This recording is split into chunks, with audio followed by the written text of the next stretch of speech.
Don't forget to subscribe, leave a comment, and tap like. It helps more than you think. The mirror in my mother's bedroom was taller than my father and twice as stern. It stood between the wardrobe and the window, wrapped in a yellowed sheet that smelled faintly of camphor and rain. On quiet afternoons, when dust drifted like sleepy snow, and the hallway clock beat its wooden heart against the air, I would sit on the floorboards, legs crossed, and watch the sheet breathe. That was how it seemed to me then, that the cloth inhaled and exhaled, slow as an animal at rest, and that something behind it was alive and listening. We called it forbidden because my mother did. No mirror gazing, she would say, tying back her hair with the same ribbon each morning, a tired blue loop that held more discipline than silk should. Not in this house, not that mirror. She kept the bedroom door closed whenever she could, and if she found it ajar, she would push it shut with her hip, never looking inside. At night, when the wind pressed along the eaves and the roof shifted, I heard her walking in, laying her palm against the covered glass the way one might test a fever, and then the soft click of the key as she locked the door behind her. Keys were her language. They chimed in her apron pocket like a small bell choir, hard and certain. She wore a little ring of them on a strip of leather, one for the front door, one for the gate by the lilac bush, one that did not fit any lock I knew, and one shiny and brass for the bedroom. The hallway clock answered those keys with its hourly announcements, grinding out the minutes with stubborn patience. We had a house of mechanisms and measures. Even the spoon we used to scoop tea from the jar had a notch filed into the handle, as if every act required a boundary. When I was small, I thought the spoon's notch was a tooth mark left by the mirror. My father laughed at these notions when he felt like being kind. He could be like that.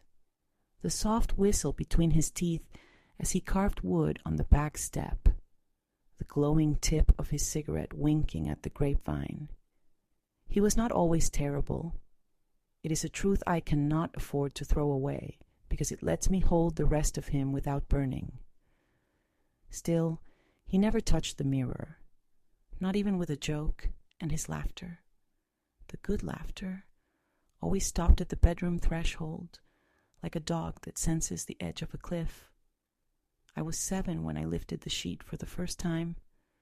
Thunder had been stepping across the fields all morning, laying down a slow procession that loosened the nails in the walls. My mother had gone to check on an aunt with swollen legs, taking the keys and the string bag, leaving the house more silent than it had any right to be.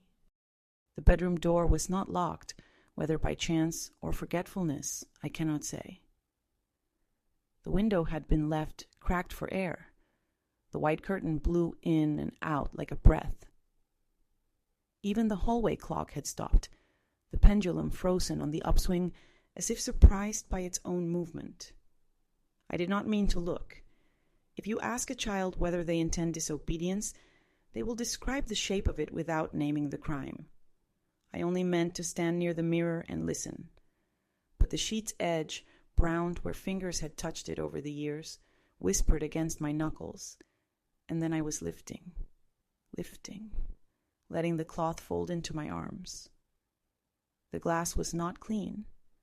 There were the usual freckles and streaks, the pocks where old silver had bruised from behind. A narrow crack ran from the top left corner down to the middle, like a lightning bolt that had grown tired and taken a knee. My face, small, decidedly mine, was there, and behind it the bedroom, the bed with its iron bars, the wardrobe with its stern shoulders, the white curtain yawning at the window. But my face did not move when I did. That was the first thing. I tilted my head left. The girl in the glass continued to stare straight ahead. My heart learned a new rhythm, an animal rhythm that felt older than the clock. I raised my right hand. The girl's hands were already folded in her lap. I saw then that her dress was not my dress. Mine had a dark stain at the hem from kneeling in the garden. Hers was pale and unwrinkled, buttoned all the way up, and she wore a thin chain, with a small key hanging from it, like a secret kept too close to the skin. I took a step back, breath burning my throat, and then, this is what holds me even now. She looked at me. Not at my ghost in the glass, not through me as we are used to doing with reflections, but at me as one person regards another across a table.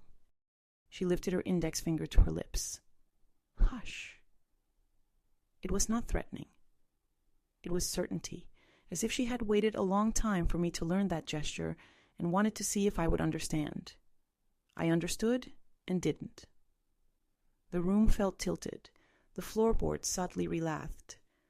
The curtain breathed in, breathed out.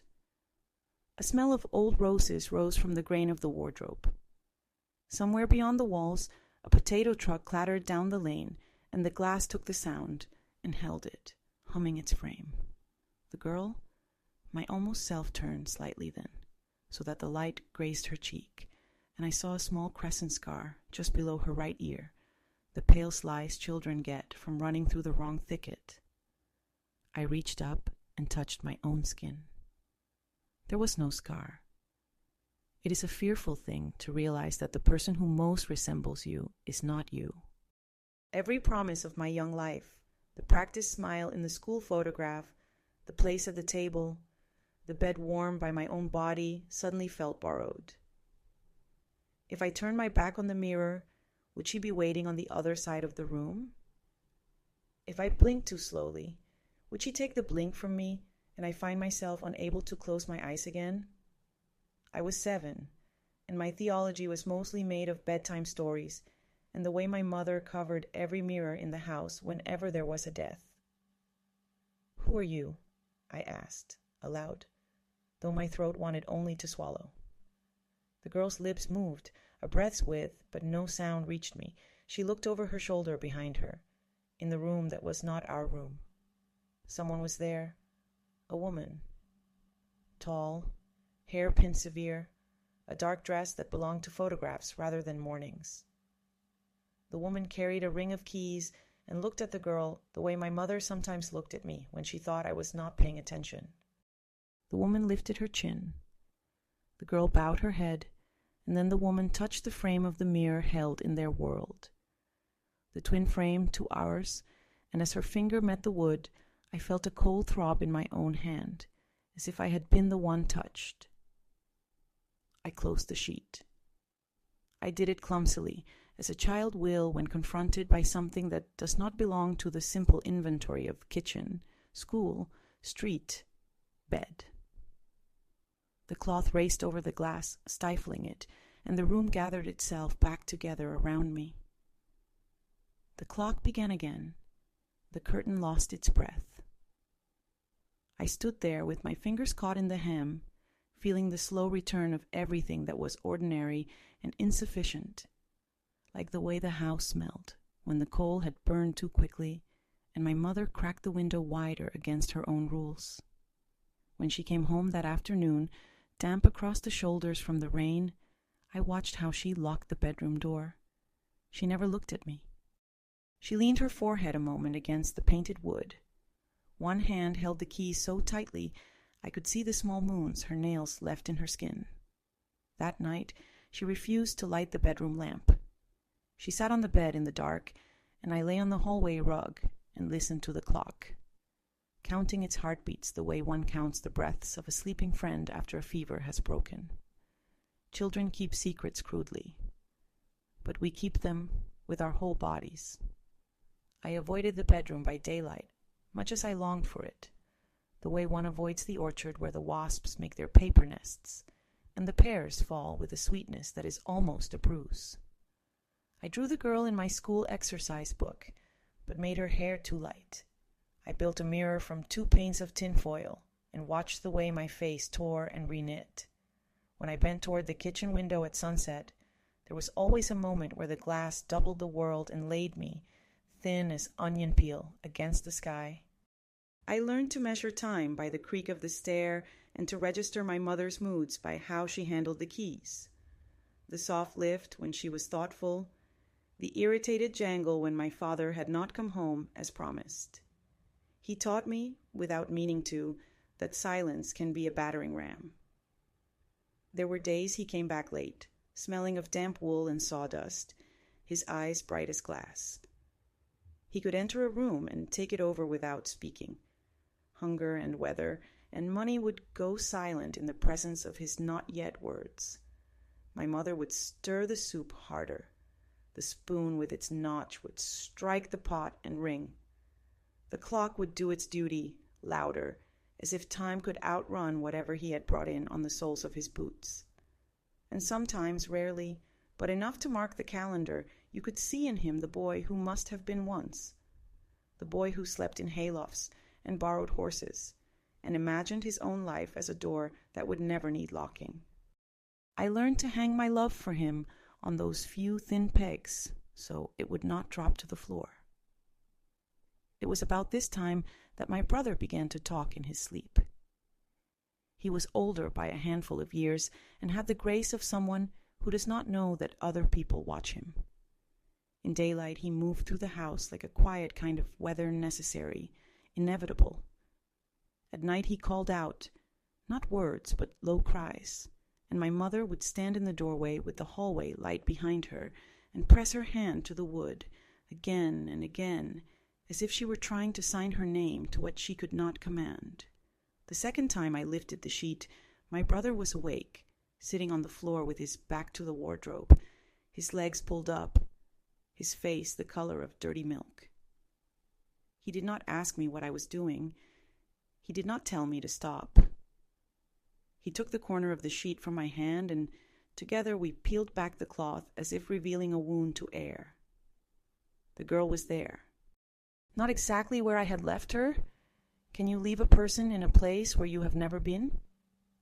But present at the far edge of the glass, as if she had been listening at a door and had just now decided to enter. Her hands were empty. The key around her neck was gone. Behind her, the woman with the keys, the one with the tight hair, stood even straighter than before. The two of them seemed to occupy a light that did not belong to the season. Their shadows fell in another direction. My brother did not look at me. He looked at the girl, and I looked at his face while he looked at her, and it was the first time I had seen him unafraid. There had always been a little fear in him of our father's temper, of money, of the sort of men who tell jokes that laugh at the nearest woman. But there, before the mirror, he was emptied of dread. He put his palm flat against the glass, and the girl did the same. Between them, the thin seam of our world and theirs gathered like a held breath. His hand left no print. Her hand left heat. We went back to the mirror each day that week. Sometimes there was only ourselves and the room. Sometimes the girl. Sometimes the woman. Sometimes a different room entirely. The same frame, familiar in its carvings and dull gilt, but not our wallpaper, not our bedspread. Once I saw a little silver clock on their nightstand with a hairline crack under the 12. The next morning our clock had fallen from its nail and bruised the plaster, and there was a hairline crack under our 12 as well. I told no one. Children can bear miracles the way they bear bad weather. Personally, with ritual, without argument. If my telling sits with you, don't forget to subscribe, leave a comment, and tap like. It keeps this old voice going. Not every secret turned toward us sweetly. One evening, my mother scolded me for leaving the back gate unlatched. A small thing, but she had had a day of the kind that corrodes the margins of the heart. She struck the table with the notched spoon and broke the handle. The sound startled the clock, and it missed a beat. Later, when the house had quieted into the kind of quiet that listens for footsteps, I crept to the bedroom with the sheet bundled under my arm. The girl in the mirror stood very close, so close that I could see the fine down along her cheekbone. There was a look in her eyes I had not seen before. It was not sorrow exactly, but the well of sorrow's throat. She lifted her hand and pointed to the corner of the room behind me, where in our world the bed held its iron bars and my mother's pillow. I turned. Nothing there except the pillow stand and a hairpin catching the lamp's light. When I looked back, the woman with the keys had entered the frame. She placed her hand on the girl's shoulder and offered me a second look, cataloging me the way a librarian might assess a borrowed book. Scuffed spine, loose leaf, a margin note in a child's hand. Then she did a thing that has followed me all my life. She opened her mouth and formed my name. Not the name everyone used, the short one, but the full name, written in the careful script of my birth record. The name used only by the priest and by my mother when she wanted to bind me to the seriousness of her concern. She said my full name, clearly. And though I could not hear the sound, I knew she had it right, each letter struck like a key against another. I fled. I admitted. I pulled the sheet down with such violence the cloth fell completely, dragging a perfume of old linen over my head, and I stumbled into the hall and found myself in the shadow of my father, who had been standing there, watching. He was sober. I could tell by the clean, sharp edge of his gaze. He did not shout. He simply took the sheet from my hands, folded it with slow care, then placed it over the mirror again with the tenderness he once reserved for holding me after a fever. He turned to me then, and the corners of his mouth did an unfamiliar thing. They smiled, but not with pleasure. It was the smile of someone recognizing a burden in another's arms, one he too has carried. Your grandmother, he said, had a way of seeing what wasn't hers to see. It didn't make her happy. He ran his thumb along the frame, feeling for splinters. Your mother thinks the sheet is a cure. It's only a curtain, girl. You can close a stage, but the play keeps going. He left me in the doorway, holding that thought like a loaf too hot to eat. That night I dreamt of keys. They rained from the ceiling and filled our kitchen drawers, a soft metal hail that rang against the notched spoon and rolled under the stove where the blackened crumbs live. In the dream, I scooped the keys into my skirt and carried them one by one to the bedroom and placed them at the foot of the mirror. In the morning, my pockets were full of nothing but lint and a small bent nail. If there is a single hinge on which my life swung open and did not close again, it was the day my mother asked me to keep watch while she visited our aunt. The aunt, with the swollen legs who loved to press thin mints into our hands and whisper, "Eat carefully, always carefully." My mother left the bedroom door unlocked, and whether it was carelessness or trust, I still cannot say. My brother had gone to fetch coal. My father was away on a job that paid in promises. The clouds had gathered into a single gray sheet that draped our town, and the clock held its tongue, as if it too were waiting. I went to the mirror, not to look, so I told myself, but to touch the frame and feel its steadying wood. The sheet slid away. The girl was not there. The room on the other side was empty, but full of having just been. A shawl lay across the bed in a curve that remembered shoulders. The little silver clock stood upright and stubborn. On the floor, a thing so ordinary I nearly wept to see it, was a single hairpin, bent open, its curve offered up like a small question. I knelt. Up close the glass smelled faintly of metal and cabbage, the scent of kitchens and raincoats. I pressed my ear to it. Nothing. The silence raised my heart like a lever. And then I saw it. In the corner of the other room, there was a small dark square, the size of a hand, a keyhole. It sat in the baseboard impossible in the logic of our walls, which had no doors there. I did not think. I simply reached under the sheet in our world, groped toward the gap between frame and wall where dust gathers and coins go to die, and my fingers closed on something smooth and cold and exact. a key, small, brass, a twin, to the one my mother kept on the leather thong for the bedroom door. I had never seen it there before. I have never found it there since. It lay as if it had always been waiting. When the key touched the glass, it gave off a little breath, a cool exhale that smelled like, "This is the closest I can come." Cellar apples. The hair on my forearm stood up. I don't know what made me do it, only that the house seemed to lean forward, and the mirror leaned back, and in the leverage of those opposing motions my hand moved of its own accord.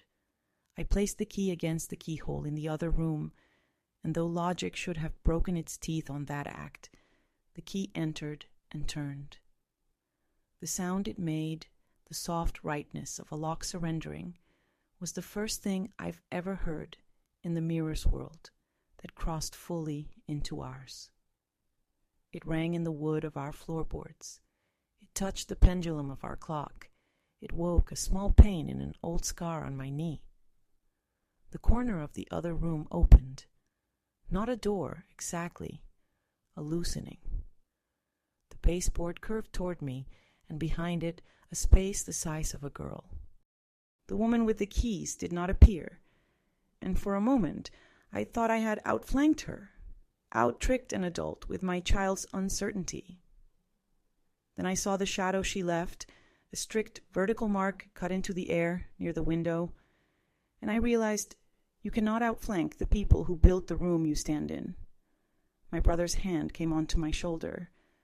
I don't know how long he had been at my back. "Don't," he said, and there was a plea in his voice I have not forgiven.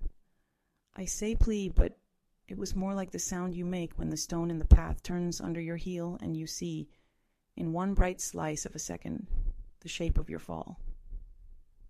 "What if it helps?" I said. The words came out as fog on glass. "What if it helps them, and not you?" he said, and that was when I realized that his fear was a door he had been keeping closed for me. The realization loved me and hated me at once. It aged me 3 years in a breath. We did not open the space. Instead, we lived beside it. For months, we carried around that little half-possible door the way you carry a coin you are not sure you should spend. The world continued to deliver its rounds, school notebooks to be filled and corrected, the body's chores, the browning of the leaves into their dry diction, my father's temper slanting toward winter. Yet every night, after the dishes had been dried and the kitchen light clicked to the off that always startled my mother, we crept to the bedroom, eased the sheet, and checked the other side for our own faces. Sometimes they were there, and sometimes they weren't, and we learned to hold both possibilities in the cup of a single breath. It was my mother who snapped the cup. She came upon us one evening, our shoulders inches from the glass, our heads bent like bookends. The sound she made no word, a fall through pitch, was a thing that put me to my knees. She did not strike us. She did not reach for the keys. She lifted the sheet with both hands, as gently as one lifts a shawl from a sleeping friend, and covered the glass and stood very still. When she turned, her face had gotten older by an hour. "My mother covered mirrors the day your grandfather died," she said, and her voice was the voice she used when a pan caught fire and she smothered it with the lid without ceremony. She said the dead look for faces they know. She said they will borrow your eyes if you let them. She said if you look too long, you will want to go their way. I wanted to tell her about the girl, about the woman with the keys, about the empty little space that had wanted to become a door in my house. I wanted to confess the way the clock sometimes paused when the sheet lifted, the way the rain sounded differently in the frame than on the roof. I wanted to tell her that I had been called by my full name from a room that did not belong to us, and that it had entered me like the sacrament, stinging and sweet. But the shape of her mouth, the practical set of it, stopped me. Some griefs have a grammar, and breaking it is worse than telling a lie. She locked the door. She put the keys in the bread tin where we kept the day's coins. She made tea 1 cup too many, as if someone unexpected might come in from the rain. Then she sat at the table with her hands open on the wood and told us about her father, who had looked into a mirror on the day the men came, to tell him his brother had not returned from the river, and how her father had cried without tears. The worst kind of crying, she said, because it gives no evidence afterward to prove itself, and how after that he had covered every reflective thing he owned with sacks and old shirts and the grey cloth they used to shade seedlings from sudden sun. He lived to be old, she said, looking not at the bread tin where the keys lay sleeping, but at the clock's face, which had learned to keep its mouth clean. But he never stopped seeing people who weren't there. We did not argue. We grew into ourselves. My brother left as soon as it was possible to leave without breaking the law. He went where the world had put mountains and high roads, and he sent postcards that smelled of diesel and ash and told us nothing. My father grew smaller inside his big coat. His hands learned humility late. My mother kept the keys in the bread tin for years, and then on a hook by the door, and then in her pocket again. Their language softened as she softened. And the mirror? It stood.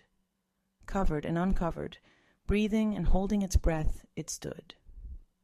When I married late, against my mother's advice, to a man whose kindness did not always keep him from his father's habits. We moved the mirror to our house, and the men who carried it down the steps joked about old glass. How heavy it is, how it keeps secrets in its weight. I did not tell them that when we set the mirror in its new place, the hallway clock in the old house slipped 1 beat and then another, as if it were teaching itself a different song to match the space left behind. If you are reading this on a quiet night, and the room you sit in has corners that remember you, and somewhere a clock speaks without asking permission, you know already how the rest of this will go. We think we escape our childhood rooms by walking out of them, and all the while those rooms are threading themselves along our bones, knot by knot. I have raised children and buried a husband.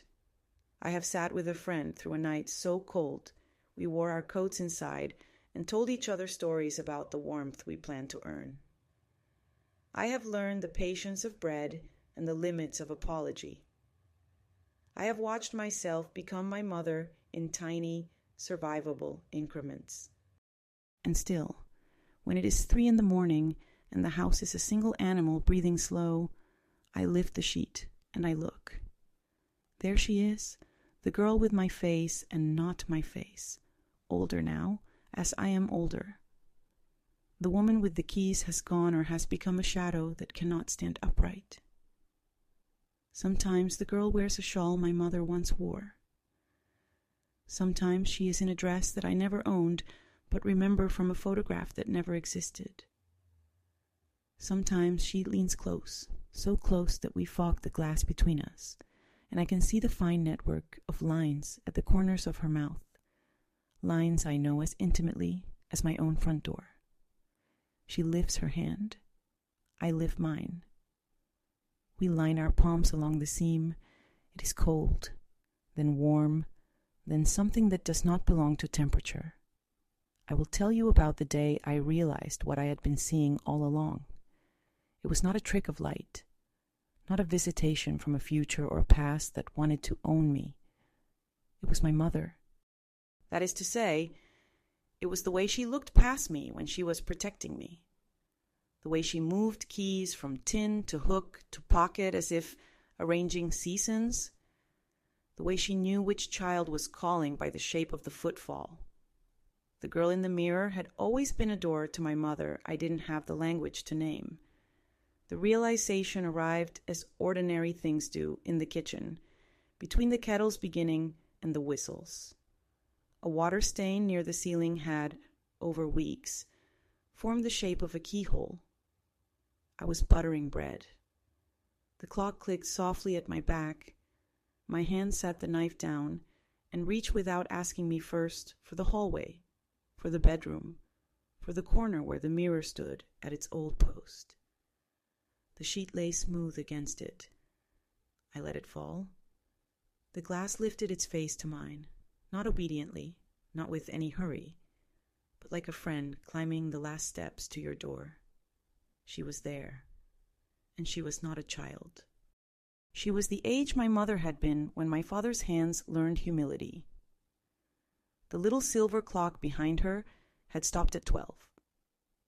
She had a hairpin in her mouth and a lock of hair twisted around her fingers, that old nervous habit. She spoke my name, the long one. And this time I heard it, clean as the first note of a song. There was no woman with keys. There was only a door that did not look like a door, and a light. I knew the way you know a room you loved once and left because you had to. I saw the map of small scars along her knuckles. I saw the way her blouse strained a little where the thread had gone thin. I saw, all at once, the signature of her life written in the little decisions she had made to stay. "I forgive you," I said. And it was the first time I had ever said those words and meant them both ways, toward her and toward myself for needing to. The sound went into the glass and did not come back. For a long time, nothing else happened. The hallway clock clicked softly, a tired horse. My own breath had learned to walk without me. Then she, my mother, or my mirror self, or the girl I never was, reached slowly to her throat and brought up the chain with the small key I had seen there when I was 7. She lifted it toward her hair and, oh, that dear, familiar tremble pinned a stray curl into obedience with a movement that wobbled the world just enough to remind me it is always wobbling. Don't forget to subscribe, leave a comment, and tap like if this story keeps you close, she said, not with her mouth, not in air, but with the certainty of her look, the way my mother said everything worth saying. And then she turned her head toward the corner of her room, where the baseboard met the floor in a little seam.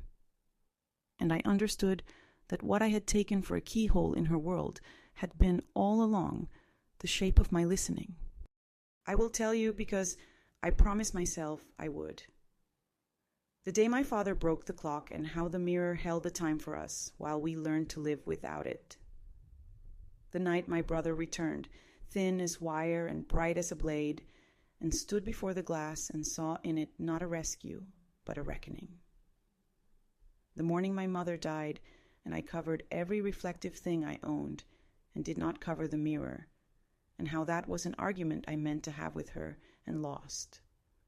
The small betrayal I made against a friend, and the way the mirror insisted I look until I had run out of excuses. The way a key can be both a permission and a wound. The way a spoon's notch can teach a little girl exactly how much tea to take for a life. But I am an old woman, and nothing in me moves quickly except my memory, which runs ahead like a child on a path and hides behind the trees, delighted at what it can make me feel. The clock is ticking again as I speak. It missed a beat while I lifted the sheet to show you what I have seen. It always does.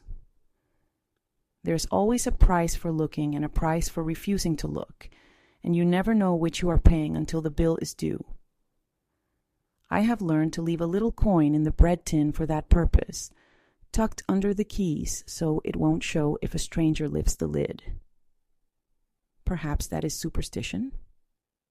Perhaps it is the wisdom of a woman who made lists and burned them and still forgot the milk. If you have listened this far, you know already that it is both. The mirror has begun to show me another thing, small, fragile as the wing of a moth. It is a room I do not recognize, and at first I thought it belonged to someone else's house, someone else's story. The wallpaper is pale and has a pattern of fern leaves I would never choose. There is a child's shoe in the corner, one of those polished ones with a strap and a buckle. The light comes from low on the left, as if the window sill dropped overnight. And on the bed is a book I once loved. Face down, the spine broken, the page dog-eared at a sentence about a woman seeing herself and not knowing who she was. I thought the mirror was playing with me, or worse, being kind. But yesterday, when I set my hand to the glass, the room shifted into a shine I know, a shine that lives just under my skin. It is not someone else's room. It is mine, one I haven't reached yet, a room my bones are already building, nail by nail. And because I have promised to keep faith with my own seeing, I will go on. I will lift the sheet. I will count the beats. I will hold the keys only as long as I must, and then offer them to the person who asked for them with hands that do not shake. I will keep telling you the rest, because you are here, because once, long ago, a girl pressed her palm to mine, and neither of us pulled away. The clock on my wall beats steady as I breathe these words, and still the mirror waits for me in the next room, covered, obedient only because I allow it to be. Age has not cured me of that impulse to lift the cloth to see if the other world still waits. But age has changed the way I listen to it. When I was young, every glimpse felt like a demand, a secret to chase, a whisper to obey. Now, in these years where my hair has thinned and my bones keep their own weather, I recognize it for what it is, a companion, not always gentle, but always present. A shadow I cannot send away, and perhaps would not want to, even if I could. There are nights when sleep will not take me, when the past pulls at my eyelids like a child tugging at her mother's sleeve. Those are the nights I go to the mirror, not to demand answers, not to search for the girl who looked like me, but was not me, but simply to be with it, the way you sit with an old friend without needing conversation. I lift the sheet carefully, as though waking someone who deserves tenderness. And there it is, still glass, still flawed, still holding a world that breathes just a half step away from ours. Sometimes I see only myself, as ordinary as the cracked hands that hold bread, as tired as the eyes that have watched death enter a room and sit down at the table without apology. But sometimes, often enough to keep me faithful, I see what is not supposed to be seen. Once, not long ago, I saw my brother. His face was younger than the last time I held him, before the illness emptied him out. His jaw had the same stubborn angle, his shoulders the same narrow strength. He stood in that other room, turning a coin between his fingers, as though deciding whether to spend it. When he looked up, his eyes held no anger, no plea, only recognition, as if he had been waiting for me. He raised his hand, and though the glass lay between us, I felt the heat of his palm, just as I had when we were children, crouched before the same forbidden sheet. I wanted to speak his name, but I could not. My voice was lodged somewhere behind my ribs. I only nodded, and he nodded back. And then he was gone, leaving behind the faint smell of tobacco and river mud, the scent of his youth. There was another time, I will not lie about it, though it unsettles me still, that I saw myself as a child again. Not the reflection of who I was, but the girl herself, cross-legged on the floor, hair in a loose braid, holding a small wooden toy my father had carved. She was scowling, the way children do when they try to hide fear behind stubbornness.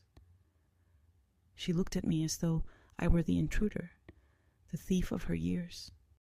I wanted to tell her that I was her, that the sorrow she felt would one day soften, that she would endure more than she thought possible, and yet still sit breathing, still find moments of laughter, still be capable of love.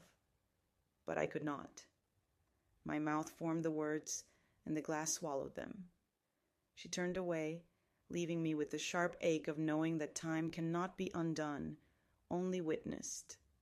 That is the cruelty and the mercy of it. Do not think, because I tell you these things, that my life has been only shadows and glass. I raised children, 3 of them, each with their own tempers, each a different tune on the same clock. I carried them, I scolded them, I fed them when cupboards were bare, and held them when fevers made their small bodies shake like frightened birds. They gave me reason to rise in the morning, even when grief pressed me back into the mattress like a stone. And yet, even then, the mirror was with me.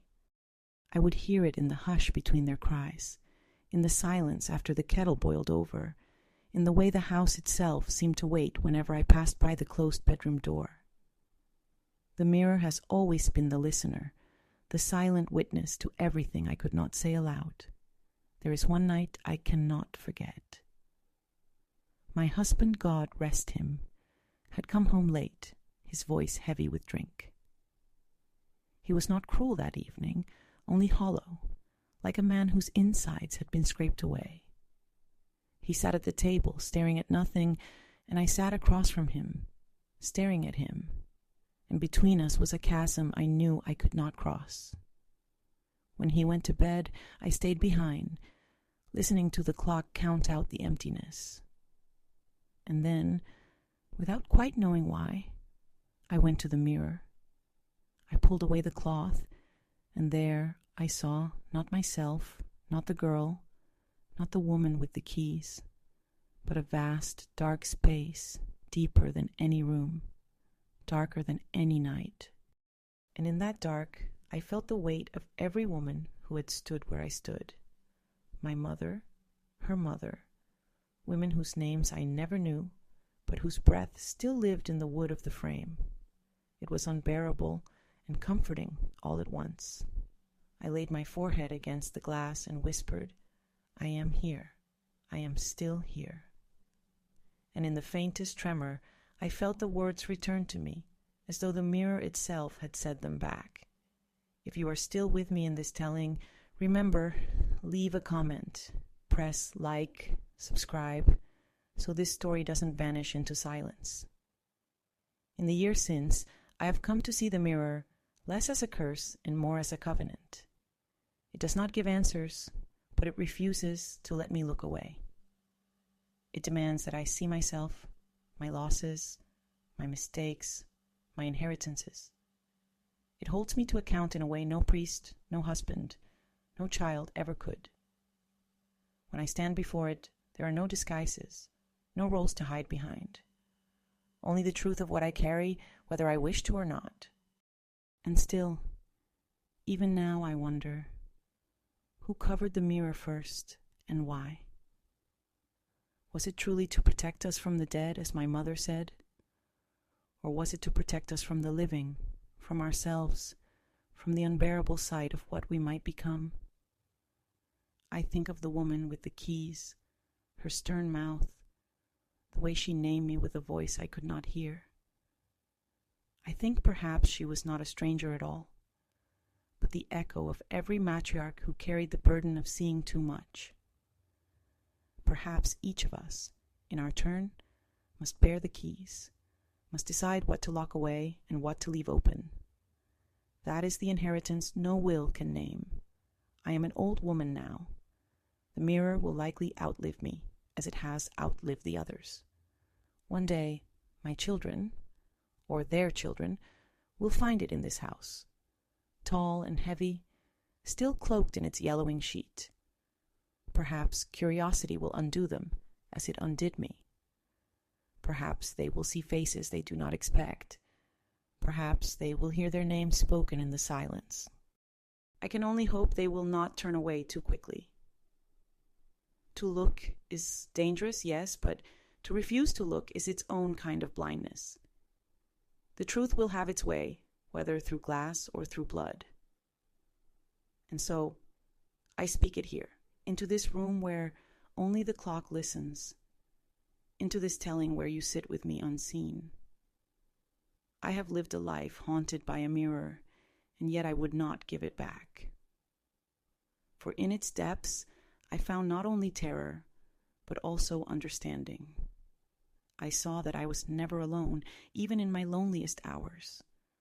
I saw that grief has a shape that can be held, even if only in silence. I saw that forgiveness, hard, reluctant, trembling, can be spoken into a void and still return as blessing. And I know now, as surely as I know the creak of these old floorboards, that when my time comes, when my breath stills and my body turns quiet, the mirror will be waiting. Perhaps I will step through it. Perhaps I will only fade from its glass. Either way, I will not be afraid. For I have been looking all my life, and I have already seen myself on the other side. The night speaks differently now than it once did. When I was a child, darkness pressed against the windows like a stranger demanding entry. I pulled the covers to my chin and held my breath until the hallway clock rescued me with its steady, measured voice. Now, in these last years, the night feels less like a threat and more like an old companion, unforgiving, but honest. It does not pretend. It wraps around the house, quiet, unrelenting, and I find myself listening to it as I once listened to the whisper behind the mirror. There are nights when I walk barefoot through the hallway, careful not to wake the boards that creak too loudly. My hand traces the wall where the wallpaper has thinned. The flowers faded to ghosts of themselves. I pass the clock, always the clock, my truest witness, and I find myself at the bedroom door where the mirror waits. Sometimes I stop there, only resting my palm against the paint, letting the silence pass through me without lifting the cloth. Other times, when the air itself seems to ache with memory, I cannot resist. I step inside, draw back the sheet, and face what waits. I never know what I will see. Once it was the empty room, stripped bare except for a chair that stood in the corner like an accused man. The chair was not ours, not any I had known, and yet it felt familiar, as though it belonged to a version of this house I had not lived in. Another time, I saw the girl again, my reflection, that wasn't only now she was not young. She was grown, with lines at the corners of her mouth, eyes shadowed by all the years she had carried. She looked at me with a gaze I could not hold for long, because in her expression I saw the weight of choices I had made and unmade, and it was unbearable to recognize them on a face that was not my own. But there were moments of mercy, too. I remember one evening, after a funeral where we had buried a neighbor no one truly loved but everyone pitied, I came home heavy with the futility of it all. The house was silent, my children grown and gone, my husband long in the ground. I uncovered the mirror, and there, clear as day, stood my mother. Not in her last form, thin and trembling, but as she had been when I was small. Strong-backed, hair pinned firm, eyes that could cut and heal in the same breath. She did not speak, but her presence was enough. I pressed my forehead to the glass and felt, for the first time in years, that I was still a daughter, still carried, still seen. It is strange, isn't it, how an object can hold such power over a life? To others, it is only a tall old mirror, its frame chipped, its glass blemished. But to me, it has been a witness, a confessor, a tormentor, and sometimes even a friend. I have wondered whether it has lived longer than the people who first placed it in this house. Perhaps it remembers hands I never knew, faces long since buried. Perhaps it remembers more of me than I wish it did. And now, when I pass by it in the daytime, I see only the faint outline beneath the cloth, like a body beneath a shroud. It reminds me that there are truths too sharp for sunlight, truths that only the night can hold without shattering. If these words sit with you, don't forget, leave a comment, a like, subscribe, so my voice does not vanish into the silence. The mirror is not the only thing that binds me.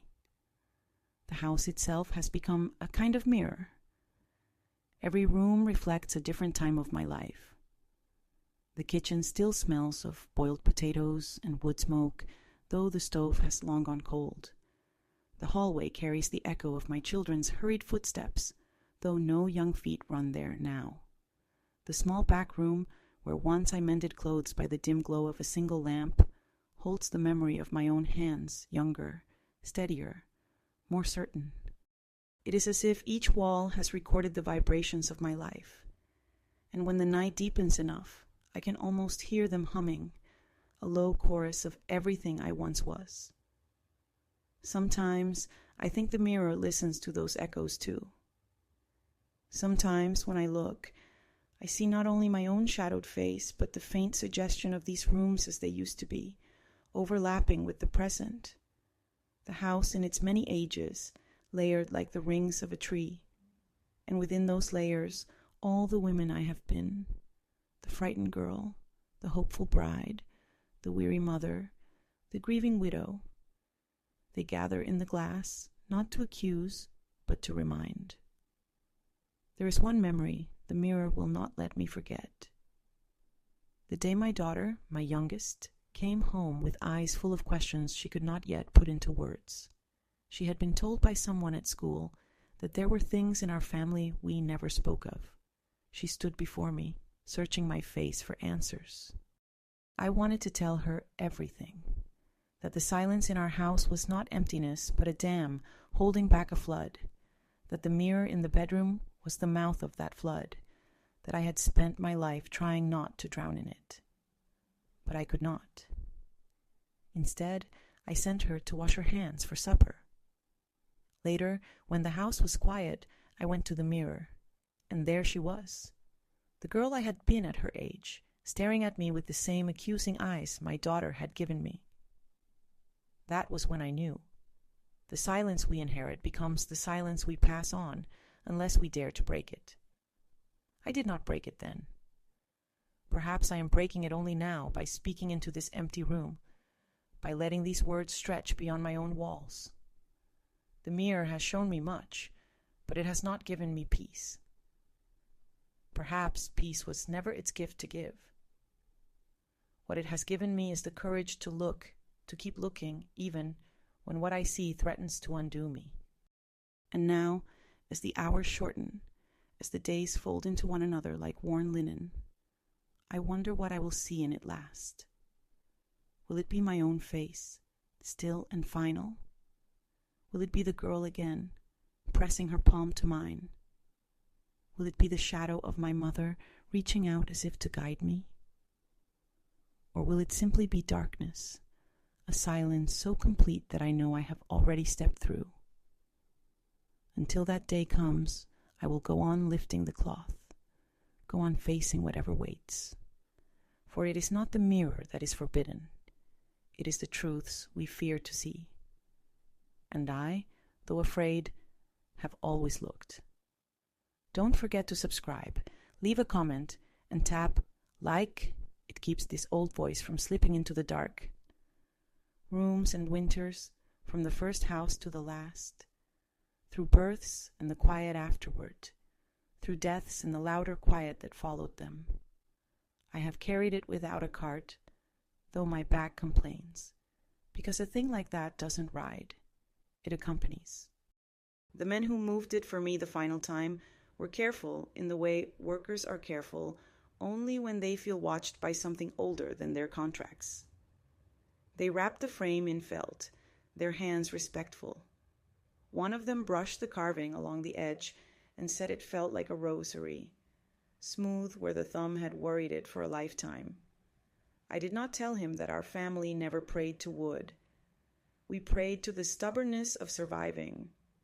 In this last house, the mirror stands where morning enters at an angle, the sort of light that finds dust you thought you had already forgiven. The sheet is the same one my mother used, thin now. The camphor scent, faint as a memory you can taste, but not name. I keep the keys in the bread tin still, though there is not much bread. The notched spoon rests beside the stove that no longer heats. Sometimes I hold it the way a woman might hold a photograph of herself to remember she was once in color. The clock in the hallway stout, loyal, obstinate makes time out of breath and wood. When the mirror is covered, the clock keeps its beat like a drummer who has learned not to boast. When I lift the sheet, it pauses always, every time, as if listening, as if counting along with me in a language with no numbers. I have written letters in these late years. They live in the drawer beneath the towels, wrapped in twine, heavy with the loneliness I have tried to turn into clarity. One is for my daughter, the child who looked at me once and asked what we covered when we covered the mirror. I did not answer then. I answer there. Another letter is for my son, who learned to leave before he knew what it meant to arrive. I tell him that running can be holy if you remember to turn around sometimes and bless the ground that let you flee. The last letter is for the one who will find the mirror after me and feel that first primitive curiosity rise like a tide. I cannot forbid it. That is not the kind of power I want, even if I had it. I can only place a coin in the bread tin every week, a little price for looking, a superstition that has become a promise. Whoever lifts the sheet will hear the coin shift in the dark and know the debt is shared. One evening in late autumn, the kind where the air smells like metal and apples and something coming, I made soup in a pot that had forgotten how to sing. My hands were slow and sure. I placed the notched spoon on the board and felt the groove with my finger as if reading a map in relief. How many measures had passed that small boundary? How many small boundaries had kept me from walking off the earth? The clock coughed 1 minute into 2, then corrected itself. I took a piece of bread and pressed my thumb into it, leaving an ordinary sacrament. And then I knew it was time. Not because anything ached more than usual, or because the house shifted its weight, but because I felt emptied of waiting. That feeling is a season. It comes and you must harvest. I went to the bedroom without a candle. The dusk made everything into its true shape. I laid my palm against the sheet the way my mother did, testing for fever, for forgiveness. I lifted it slowly so the mirror could catch breath with me. The glass opened like an eye that has cried itself clean. For a long moment, I saw only what the living always see. The outline of myself, the bed's worn iron, the shallow drawer where I keep the letters. Then the depth changed. The other room, my old companion, my stern teacher came into focus. There was the little silver clock with the hairline crack under the 12. There was the shadow along the baseboard, a seam that had once remembered a door. There, on a chair that did not belong to my house, lay a shawl with the smell of soap and rain and the kind of skin I was born from. And there, nearer than ever, stood the girl with my face. She was not young and not old. She wore in her mouth the carefulness of a promise. At her throat, the thin chain with the small key glinted, no talisman, only a tool. You could tell her by the hands, the broken map of tiny scars along the knuckles where life had pulled too hard. You could tell her by the way she held herself not to be seen and was seen anyway. She did not raise her hand this time. I did. Our palms found the seam. The glass was cool, then warm, then not temperature at all, only adjoining. When I was 7, that moment smelled like cellar apples. Now it smelled like the inside of an old music box tarnish and wood dust and a lullaby no one would sing out loud. I said my full name, the one that never fit into anger, only into plea. I said it as if it belonged to both of us and to the women behind us. And the sound did not come back because it did not need to. Behind her, a figure moved. I thought for an instant it would be the woman with the keys, upright as a rule, ready to name me again. It was not. It was my daughter, her hair loose, her eyes steady with the steadiness I had wanted to build a world upon and sometimes failed. She did not look at me, because that is a cruelty a mirror reserves. She looked at the girl with my face. She reached, not touching, never touching, and in that reach was a mercy I had not found words for. I understood then that the mirror had never been a trap. It had been a bridge. Dangerous, yes, and narrow, and set above a gorge where the winds argue. But a bridge, all the same. And every time I had lifted the sheet, I had been practicing how to cross. If this rings somewhere in you, leave a small sign for me. Subscribe, a comment, a quiet like, so I know I am not crossing alone. Nothing theatrical happened. No wind through closed windows, no spectacular break in the glass, no ancestral chorus. The clock, loyal creature, held a beat and gave one back. The house kept its weather. The mirror showed me what it has always shown me. The cost and the gift of seeing. I took the chain from around my neck, the one I had made when I was young, from a key that opened nothing I could name. I lifted it so the light could tell us what metal looks like when it has been honest. Then I pressed it to the seam, to our two palms, as if awarding a medal to our common stubbornness. The metal warmed, then cooled, and then became only itself again, no magic, just a story made into weight. The girl smiled. It was the smile my mother wore when she forgave without saying so, the one that called you by your full name inside her mouth, and then kissed your hair like a benediction. She turned her head slightly, as if to listen to something behind me. I listened too. The hallway clock had slipped. One beat hung in the air longer than it should, like a hand unwilling to let go. In that longer moment, a sorrow I had been carrying for years.